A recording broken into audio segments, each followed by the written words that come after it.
Hi hello' namaste guys. আজি 16 পাক নদৌৰোঁ চাগৈ, অলপ গাটো অসুস্থ, দৌৰিবলৈ নোৱাৰিম। তথাপি যিমানটো পাৰিম দৌৰিম আৰু অলপ দৌৰিম, গাটো গৰম কৰিম আৰু ৱাৰ্ম আপ কৰিম অলপ। তাৰপিছত আজিৰ আপডেট ইমানেই আৰু টাইমটোতো ক'ব নোৱাৰিম যিহেতু 16 পাক নদৌৰোঁ। তথাপি একো নাই, অলপ গাটো অসুস্থ কাৰণে ফিল্ডলৈ আহিছোঁ। কোনো নাই আজি ফিল্ডত, জানো কি হৈছে, পোৱালিবিলাকত বৰ লেজি হ'ল, নাই আজি। মোৰ বেমাৰ কাৰণে নাই নেকি গাইজ, মই নদৌৰোঁ যে সেইকাৰণে চাগৈ ৰাতি অহা নাই। যি কি নহওক আপডেট গাইজ, বেমাৰী দেহতে 16 পাক দৌৰিলোঁ 3200 মিটাৰ।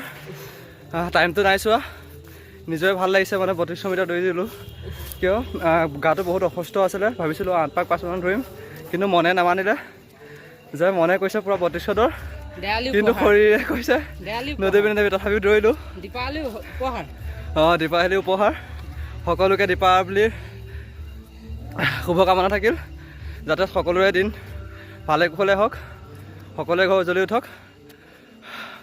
আৰু আজি টাইম কোনো নাই, আজি আপডেট টাইমৰ কোনো নাই, খালি মিছনটো কমপ্লিট কৰিছোঁ 3200 মিটাৰ। 3 নম্বৰ দিন আজি কমপ্লিট। ঠিক আছে গাইজ, বাই বাই, লগ পাম আকৌ নেক্সট ভিডিঅ'ত।